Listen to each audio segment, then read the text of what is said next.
Les gars, arrêtez de critiquer notre beau championnat de France. Dernière soirée d'audition pour la France a un incroyable talent. Dire oui, alors avec on a. Je suis bluffé chaque fois. Quel talent de dingue! Une nouvelle génération, un mode d'expression différent. On a pris une on claque. allait manger ensemble. On a pris une claque. On peut souhaiter quand même une joyeuse fête. Golden Buzzer attribué. J'invente rien. Vous avez énormément de talent. Tu vois, il y a pas le même. C'est un truc de fou ce qu'on vient de voir. Mais attends! Ah, j'adore. Le niveau Le niveau. Dans un climat de convivialité. Non mais c'est fou. Comme chaque saison, c'est l'égalarité. C'était tellement bien, c'était mon coup de cœur. Il y a quand même 5 solutions. Il y a pas attendez, pensez. Jamais j'ai eu aussi celle-là, c'est la hâte plus belle. de voir un numéro. On est passé par là et c'est pas pour autant faire la fine boule. La France a un incroyable talent. Une saison comme vous n'en avez jamais vu. Ça, c'est la meilleure, c'est vrai. Franchement. Belle compile, hein. Bravo à Antoine, notre réalisateur. Antoine, bravo. L'idée originale de notre Partir en producteur vacances, Nicolas Leroux. Quel bonheur. Et Il sera d'ailleurs, pas là la semaine prochaine, mais Non, mais- par contre, Oh, les bravo. pépites. Bravo. précision importante parce que là c'est un peu gâché, masqué par les fous rires de Manu, de Jérôme et de Steve. Vous avez les productions sonores dispo en podcast sur la chaîne Rotten Ah Sans ouais, Flamme. on peut les mettre en sonnerie. Ah, on a fait fort. C'est vrai qu'on a Sacré fait fort. festival. hein. Allez, trois cumulés. là. Ouais. magnifique. Après, le meilleur reste quand même Didier. Ah bah Didier, il Parce a que le dernier, la convivialité. C'est quoi Le dernier, c'est la convivialité, c'est ça qui va me dire. Il m'avait fait mon week-end, les gars. Je sais pas. toujours pas. J'ai chaud là. Ah, regarde, ça y est. Il est tout rouge. Alors 5 victoires et un nul et une défaite. Magnifique semaine européenne pour nos clubs français. 3 sur 3 face à des clubs de première ligue, souvent présentés comme le meilleur championnat du monde. Même Vincent Labrune, le président de la Ligue de football professionnel, s'est félicité de ces résultats. Cette réussite récompense... C'est ce que j'ai dit. Il est encore là. Vous savez ce qu'il a déclaré ? Cette réussite récompense le travail en profondeur mené depuis plusieurs saisons par l'ensemble des acteurs du football professionnel. C'est pour ça qu'on a fait une belle semaine européenne. On a conforté notre 5e place à l'indice UEFA et surtout, on pourrait rêver d'une place supplémentaire en Ligue des Champions la saison prochaine. Je rappelle que chaque année, l'UEFA accorde un ticket de plus aux 2 pays les plus performants. La France est pour l'instant 3e, juste derrière l'Angleterre et l'Allemagne. C'est la une de Rotten Sans Flamme. Il faut gagner plus de matchs et être plus performant Non, que mais les ça, j'ai Allemands compris, en mais, phase finale. sur le podium final, c'est-à-dire qu'il faut finir premier ou Si en termes de points UEFA sur la saison, tu termines devant tous les autres pays, tu termines dans les quand 2 premières déjà places, d'accord. tu as un ticket en plus pour la ok. Ligue des Champions. Donc c'est quand même Et intéressant. je crois que c'est des confrontations aussi contre des clubs des championnats majeurs aussi. Il y a pas ça? Exactement, mais ça compte Voilà. pour les phases Ouais, finales. je t'ai entendu, notamment. Jérôme. Je t'ai entendu. Je Non, te c'est voyais Manu. partir là. Non, c'est Manu. Attention, on va refaire une prod avec toi. C'est donc la une de Rotten Sans Flamme. La Ligue 1 est-elle sous-cotée 32-16 pour participer avec nous? Jérôme. Écoute, déjà, pour moi, elle n'est pas sous-cotée. Déjà, elle n'est pas sous-cotée parce que je trouve qu'on est assez objectif. Pour parler de l'émission, et je vais parler de moi, je suis assez objectif sur le niveau de la Ligue 1. Moi, je la critique depuis, du moins, je la critique. Ça reste un championnat majeur pour moi, qui est très difficile, et tous les entraîneurs, les acteurs te le disent, donc il faut les croire quand ils sont sur le terrain, ils encadrent les joueurs, que tous les entraîneurs te disent, à commencer par Luis Enrique, que c'est pas facile la Ligue 1. C'est la réalité, ce championnat n'a jamais été simple. Après, de dire que la qualité technique, juste la qualité technique, s'est perdu un petit peu sur les dernières années à cause des problèmes financiers qu'il y a en Ligue 1, c'est la réalité. Aujourd'hui, moi, je pense qu'il y a des joueurs qui jouent en Ligue 1, qui n'auraient jamais joué en Ligue 1 il y a 10 ans. Ça, c'est sûr, parce que la qualité technique n'est pas suffisante pour moi. Il n'y a pas que le physique, il n'y a pas que l'aspect athlétique dans le football. Il y a surtout la technique. On a été formé comme ça, que ce soit avec Steve, que ce soit avec Manu. On a été préformé, formé comme ça, où on accentuait sur la technique avant de parler de physique et tout ça. Aujourd'hui, parce que la qualité technique, ça se paye cher, vu que tu as des moyens financiers et beaucoup de clubs ont des moyens limités, forcément, les meilleurs, soit ils jouent au Paris Saint-Germain et dans les 2-3 autres grands clubs français, soit ils se barrent à l'étranger. Et donc, tu as la 3e vague. Avant, tu avais la 2e vague, maintenant, tu as la 3e ou la 4e. Ça, c'est pour parler du niveau global de notre championnat, qui reste quand même difficile. Loin d'être ridicule. Mais c'est pour ça que je fais donc référence maintenant aux résultats européens. Moi, je suis très content de ce qui se passe et il faut les féliciter. Mais pour moi, ça n'a rien à voir parce que dans le passé, et un passé récent, on n'avait pas forcément des grands résultats européens, surtout en Europa League et en Conference League. On a pris tarte sur tarte. Tu vois, des équipes françaises qui perdaient en Pologne, en Autriche, même en Champions League, même pire. Ouais, mais la Champions League, c'est différent parce que tu vois, je pense que pas là, les huitièmes. Je parle à Paris, hein, dans l'absolu. Mais je pense, Steve, que la Champions League, c'est différent. Là, t'es rattrapé par le niveau. Parce que c'est pas parce que tu es au taquet que tu les prépares. Parce que tous les matchs de Ligue des Champions, forcément, les équipes et les joueurs sont très concentrés, quel que soit le match. Mais c'est plus dur. La Ligue des Champions, c'est le plus haut niveau. Donc pour exister, il faut du talent. Et là, donc, ça revient à dire qu'il y a un manque aujourd'hui de talent dans certains clubs. Voilà, pour parler. Mais après, pour faire référence aux résultats européens qu'on a, là, je vais dans le sens de Vincent Labrune. En effet, lui, il a changé un peu les objectifs des clubs qui jouent les Coupes d'Europe en disant attention, vous serez récompensé si vous avez des meilleurs résultats. Et peut-être que inconsciemment, les clubs, ils la préparent différemment, la Conference League et l'Europa League. Moi, ce que je constate, c'est que l'année dernière, toutes les équipes qui ont joué l'Europa League, mais ils l'ont joué à bloc. Sauf Nice. Ils l'ont joué. Oui, mais Nice, c'est un problème de niveau, c'est un problème d'efficacité, c'est un trop problème. Mais ça, on revient. Nice, je les mets de côté. Mais je trouve que dans l'approche, ces équipes-là ont évolué. Aujourd'hui, c'est pas anodin de voir hier Lyon ratatiner. Lyon en tête de la saison régulière de Ligue Europa. C'était Tel Aviv hier, hein, c'est ça. Maccabi Tel Aviv. Ratatiner 6-0. Lille gagné, même s'il sortait de 2 défaites de suite en Europa League, mais quand même la campagne elle est correcte. Et ils vont certainement se qualifier. Strasbourg qui renverse Crystal Palace, qui est bon. Ça c'est un gros match. Hein, quand même. C'est un gros match avec de la réussite, mais ça montre à quel point il le prépare bien. Non, mais elle est bien notre Ligue 1 alors. Non, mais ça n'a rien. Pour moi, alors je sais pas ce qu'en pense et je vais finir là-dessus, Steve et Manu. Je finis juste là-dessus. Pour moi, il faut pas comparer les résultats en Coupe d'Europe et les mettre dans le niveau de la Ligue 1. Pour moi, ça n'a rien à voir. Il y a quelques années, on prenait des tartes, je te l'ai dit, en Coupe UEFA, même en Ligue des Champions, et pour autant, on avait un championnat de Ligue 1 qui était supérieur à ce qui est aujourd'hui. Ça reste mon avis. Donc c'est pour ça qu'il faut dissocier les deux. Bon, Manu, est-ce qu'elle est sous-cotée, cette Ligue 1 ? Je suis pas d'accord avec toi, Jérôme. Ouais, non, mais je sais que toi, tu... Non, parce que pour moi, le juge de paix reste quand même les coupes européennes. Et je crois en France, on a un gros souci en fait. On en a quand même quelques-uns, mais on en a un qui est quand même sérieux, notamment dans le sport, mais surtout dans le football. C'est qu'on s'enflamme toujours dans les deux sens assez rapidement.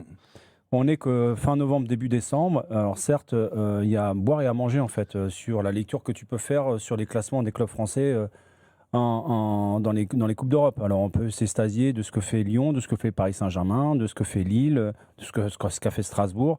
On peut aussi être inquiet de ce que fait Monaco, de ce que fait Nice.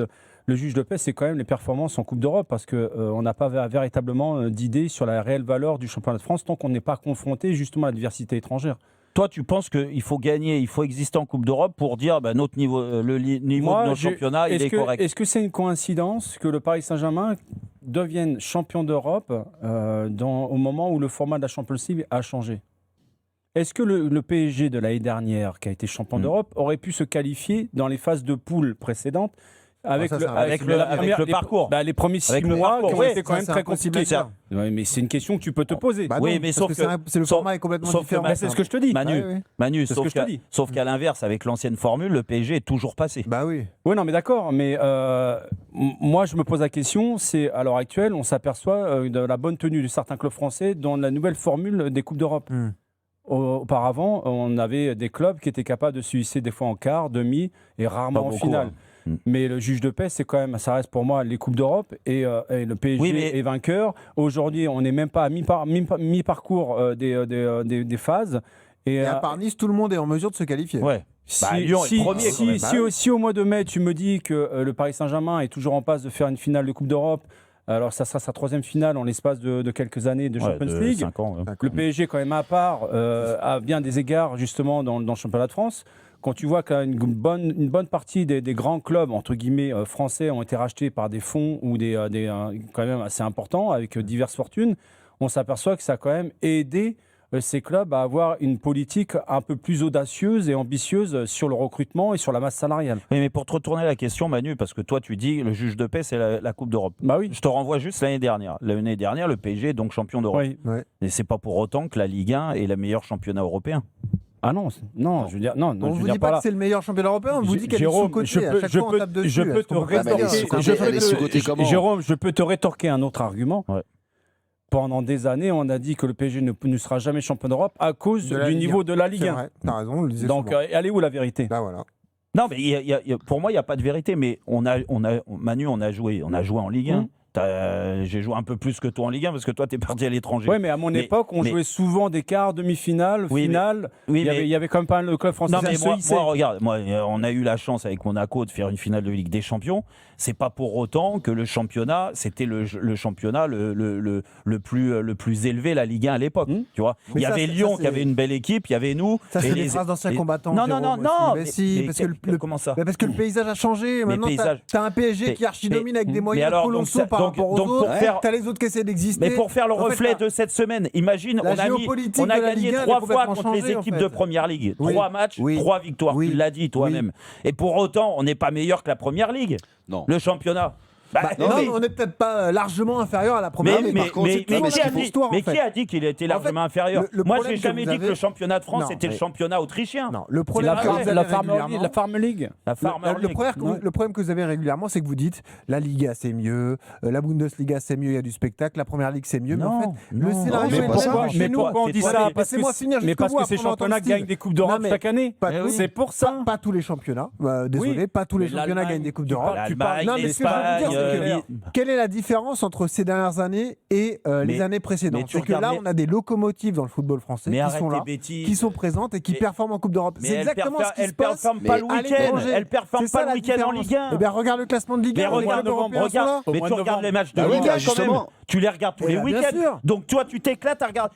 Mais est-ce qu'un match de Ligue 1 c'est mieux? Est-ce qu'un match de Première Ligue c'est mieux systématiquement? Moi, je suis un geek de foot. Je suis un passionné de foot. J'en regarde beaucoup des matchs. Alors, je te dis pas comme certains, j'en regarde 10 par match, par week-end, c'est pas vrai. Par contre, après, je regarde des longs résumés et j'essaye de me renseigner de ce qui se passe dans les championnats majeurs. Je te dis juste que depuis 2 ans, parce que c'est financièrement que ça parle, et c'est pour ça que je pose la question à Steve, je trouve qu'il y a plus de qualité en Italie, il y a plus de qualité en Espagne, et l'Angleterre, j'en parle même pas. Voilà, pour parler de cela. L'Allemagne, c'est un championnat où on se fait peut-être attraper parce qu'il y a beaucoup de buts, beaucoup de spectacles, et on se rend compte aussi que les joueurs... c'est mieux que la Ligue 1? Comment? La Serie A, c'est vraiment mieux que la Ligue 1, t'es sûr de ça? Moi, je trouve... pas convaincu. Bah voilà.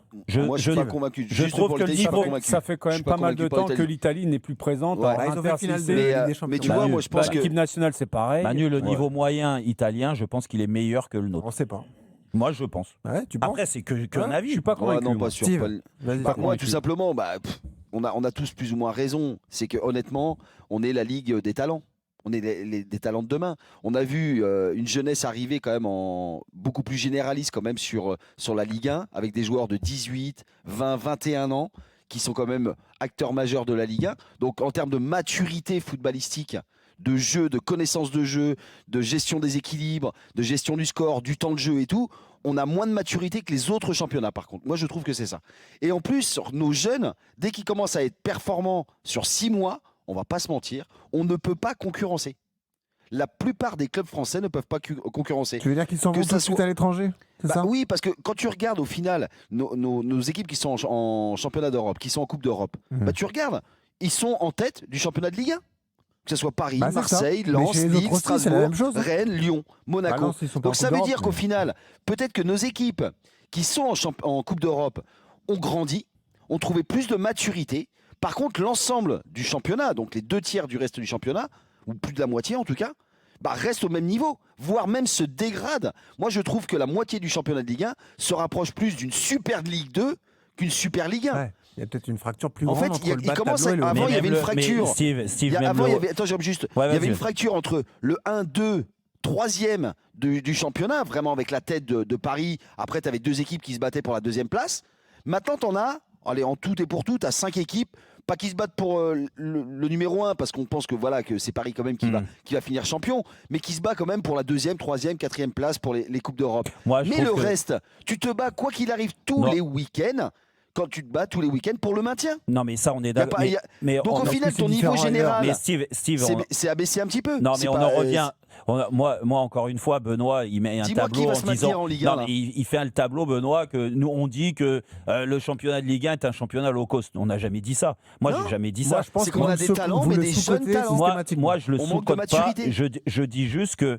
Comme vous venez de le dire, il y a des bonnes équipes en Ligue 1. Ouais. Mais le championnat de Ligue 1 a une caractéristique, et on l'a vécu, c'est un championnat qui est très physique, très athlétique et très tactique.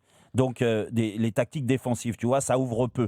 Donc automatiquement, quand tu mets de la densité athlétique dans les petits clubs, façon de parler, c'est sûr que ça joue sur le spectacle, sur la qualité technique et surtout sur l'engouement qu'il peut y avoir dans un match. Mais ça reste compliqué. Ça reste compliqué. Un joueur très technique en Ligue 1, je peux te dire, et tu le vois avec les Sud-Américains qui arrivent par moment, tu vois, qui découvrent notre championnat, ils ont du mal à se mettre dedans parce qu'ils se font rentrer dans le chou, parce que c'est compliqué. Et là, il faut trouver des alternatives. Je trouve que malgré tout, aujourd'hui, cette densité athlétique, physique a pris le pas sur la qualité technique dans beaucoup de clubs. Je mets le Paris Saint-Germain à part, je mets l'Olympique de Marseille à part, l'AS Monaco, les clubs qui ont des moyens d'avoir des bons joueurs quand même. Mais sinon...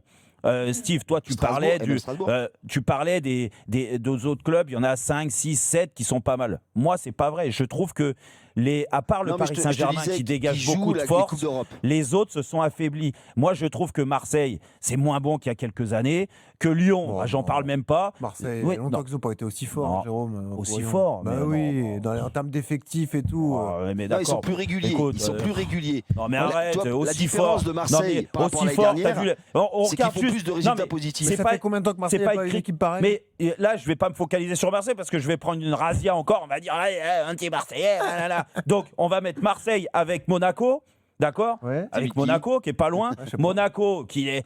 Tu as vu les matchs de Ligue 1 ? Tu me parles des matchs de Ligue 1. Je ne te parle pas des matchs de Coupe d'Europe, encore une fois. Je te parle des matchs de Ligue 1. Oui. Excuse-moi, ils n'ont pas montré beaucoup de force sur beaucoup de matchs. Partout. Ils mettent des cartons partout. Oui, c'est vrai. Mais c'est vrai qu'il y a une énorme qualité. Je dois avoir les yeux cramés, moi, du moins. Je dois être aveugle par moment. Qui est supporter nantais, d'ailleurs. Non, tiens, je voulais en parler. Tu en parles avec Simon. Salut Simon. Tiens, parle-nous de la qualité de la jeunesse nantaise. Zéro moyen à Nantes. Non, mais vas-y, Simon. Par rapport à votre débat, ce qui est marrant, c'est que pour le coup, en effet, il y a une différence avec les résultats en Coupe d'Europe et la qualité de nos équipes. Mais je voulais prendre un exemple, Nantes, qui on n'est pas bien en ce moment, mais il y a quelques années, on a fait la Ligue Europa. On est quand même sorti des poules, c'était pas dit, avec Karabakh, Olympiakos, Fribourg. Je pense à Brest l'année dernière aussi. Et au final, ces clubs-là, qui n'ont pas de gros moyens aussi, ont pu démontrer que finalement, face à d'autres clubs en Europe, ils s'en sortaient pas si mal. Et donc, ça trouve aussi comme la qualité du championnat, parce que t'as Brest qui sort, Nantes, c'est pas fait pour jouer la Ligue Europa ni la Ligue des Champions. Ça sort quand même. Et après, sur la Ligue des Champions, Paris, c'est un extraterrestre, mais Marseille est encore en course, Monaco, c'est un petit peu l'état de forme du moment, qui est pas bon. Et au final, je trouve que par rapport aux autres clubs, on s'en sort pas trop mal. On sera toujours au-dessus, pour moi, les Pays-Bas et Sporting, parce qu'au-delà du niveau, on a aussi des joueurs qu'on arrive à un peu plus attirer en Ligue 1.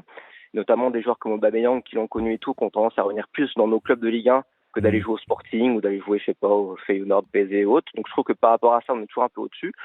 Et par rapport aux autres championnats, je regarde pas mal évidemment la Première Ligue. Bon, c'est une autre intensité, il y a un business et l'Espagne, ça joue quand même bien au foot. Mais l'Allemagne ou l'Italie, je suis pas bien sûr, au-delà au fait qu'en Allemagne, il y a quand même des stades pleins. Je suis pas sûr qu'en Italie ou en Allemagne, ce soit meilleur que nous. Surtout qu'en Italie, en fait, je trouve qu'ils surfent un petit peu sur la notoriété de leur club. C'est vrai que franchement, c'est sympa quand tu vois la Lazio, la AS Roma, la Juve. C'est Milan, l'Inter. C'est plus sympa. Nous, ça tourne autour de Monaco, Lyon, Marseille et Paris.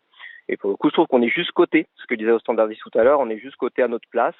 Et peut-être qu'un jour, on ira un petit peu plus au-dessus de tout ça. Mais pour l'instant, je trouve qu'on est plutôt à notre place. Non, mais t'as raison, Simon. Mais encore une fois, c'est pas dire que la Ligue 1 est le 7e, 8e championnat en Europe. C'est pas ce qu'on dit. Non, des 4e, 5e. On juge juste, nous, le week-end, ce qu'on montre en termes de spectacle et de qualité. Moi, alors en effet, j'ai peut-être un regard, et je prends sur moi, je parle pas pour Manu ou pour Steve, par exemple, ou pour toi, Simon, ou Benoît, mais moi, je regarde beaucoup la qualité qualité technique. Moi, j'aime bien voir les beaux contrôles, qu'on m'éclaire par la passe, par la magie et tout ça. Et c'est vrai que. Et non, mais c'est vrai que. Je me suis regardé la finale. Non, mais c'est vrai, il y en a aussi ailleurs. Hier. Non, mais, oui. Je me suis regardé la finale U17 hier. Tu regardes le Portugal. Tu regardes le milieu de terrain portugais en U17, mais tu regardes la qualité technique des joueurs. Mais c'est des mecs, je ne vais pas dire qu'ils peuvent vraiment jouer en Ligue 1, mais pas loin. Mais ils sont pas loin. U17. Ils ont le meilleur milieu de terrain au monde, certainement, les Portugais aujourd'hui. Et quand tu regardes la qualité technique, et la preuve en est, c'est parce que tu regardes les très bons milieux de terrain en France, ils évoluent où ?